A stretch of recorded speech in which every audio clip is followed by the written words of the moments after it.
Reality is, I can't just drop everything to travel for arm wrestling, to train for arm wrestling. I'm not going to be one of those guys at this point in my life. It's been about a month since Brian Shaw's loss to Leonidas Arcona at EVW 23. He provides an update here as far as his plans with arm wrestling moving forward. Let's take a look. What are your plans for going forward with arm wrestling? Arm wrestling has been great. I've really enjoyed training and learning and being able to, get into a few super matches now has been an awesome experience. What I will say is I understand that to get good at arm wrestling, to be the best that I could possibly be, I need to train with more hands. So the training group needs to be larger. I would have to travel more to meet up with different groups to train. Doing tournaments, not a bad idea. Getting to grip up with a multitude of different guys would be great experience. Now, that is pretty true. I mean, that's probably one of the best ways to improve is just having a lot of high-level people around you to train with to see where that level is, especially if you have someone that's stronger than you, where you can really gauge where you're at and try and, catch up to their abilities or their strength. That gives you some motivation each week to try to improve. But if you're the strongest one, if you have a small group, then it's kind of harder to continue trying to level up and stuff. But if we look at the comments, we have arm wrestling as just a hobby is still amazing for sure. It seems like Brian, as you're going to see here, he's kind of pivoting more towards growing his business and focusing more on his family than obsessing over arm wrestling and doing the traveling and competing with, very frequently and doing tournaments. Let's read a couple more comments. It would be cool if you started your own arm wrestling club. That way it would be easier for you to find guys to practice with rather than you having to travel a lot. Absolutely. My humble advice to pull tournaments as often as possible, offers opportunities to learn because of the volume. 100%. That's what I was saying in a previous video. Reacting to what he was saying after his loss with Leonidas, I think for sure. To get to the elite level of any sport, you will need to completely dedicate your life to it. No way around it. You can't half-ass your way and be at the top level. That's not a knock at Brian. The amount of progress he's made is amazing. Absolutely. I have huge respect for Brian. Even if he just wants to do arm wrestling as a hobby, he can do, whatever he wants. This guy's a legend and strongman. Super good dude, humble guy, very disciplined. He definitely motivated me a lot watching his YouTube videos regarding his training and stuff and his approach to competing before when he would do strongman from about 2016 until when he retired. I was, following his career pretty closely, and he's definitely a legend. So, whatever he decides to do, that's up to him, of course. But let's continue to hear what he says here. So now what I will say is I have a lot going on in my life. I've got a wife, I've got 2 boys that are coming up. They're getting into sports. I want to be super involved with my family.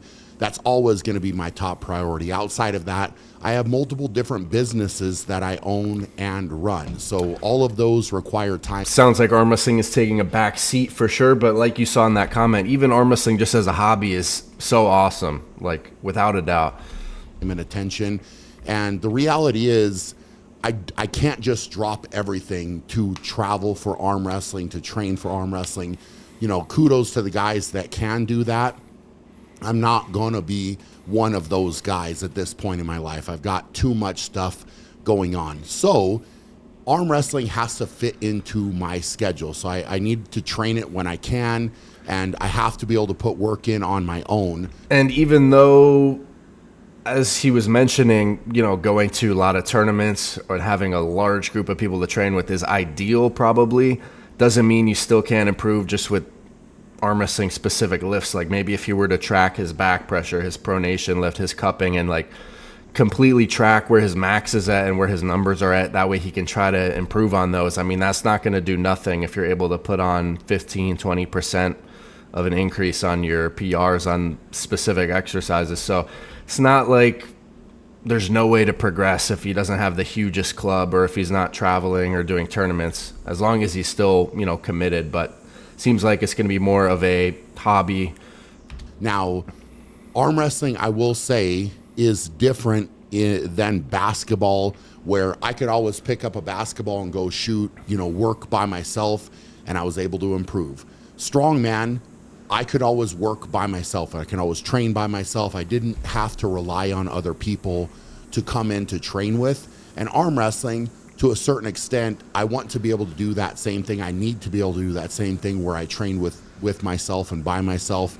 And I'm able to... Exactly. If you can just track his weights on the specific exercises, there's no reason he can't get really strong in key movements that are relevant for arm wrestling. And then, once he's able to have table time, put that together, and hopefully those improvements will transfer. Be in control completely. And when you have to rely on learning from and getting on the table with other individuals, that's where the challenge really comes into play. So, this last super match, I find it kind of funny in a way that so many people are saying, oh, Brian's not motivated, or he's not, posting every single video as arm wrestling. Well, I have other things going on. So, the arm wrestling, again, I have enjoyed it. As long as it can fit into my life and I can continue to improve that way, then it's something. No doubt. I mean, I think we should be grateful that he's shined a light on arm wrestling in the first place. I mean, it's not like he had to do that by any means. He's a legend in, strongman in the strength world. So for him to shine a light on the sport and get involved as it is definitely a good thing. So something that I plan on still working on because I do enjoy it, but I can't drop everything else in my life and just go to different clubs and go to tournaments and do all of that. So, if that upsets some people, totally fine, but I have to be, real. I'm always honest and real with people. So, coming out of this last super match, I learned a lot, just like I did from the first two. And if I can apply that and continue to get better, I'll continue to progress and grow, and that's really what it comes down to. How was the totally fair, reasonable response from Brian there? I don't know how people could be upset at his choice to do whatever he wants with his life. I mean, he's already established himself. But even if it's just as a hobby, like you saw in the comments, it's definitely awesome to be involved in arm wrestling. It's definitely an awesome community to be involved in. So I wish the best to Brian with whatever he's doing. Let me know your thoughts on his statement there about his future plans in arm wrestling, and hit like and subscribe for more content, guys. We're less than 3 weeks away from EVW 24. So make sure to buy the pay-per-view, use code TOM, and I'll catch you guys in the next video.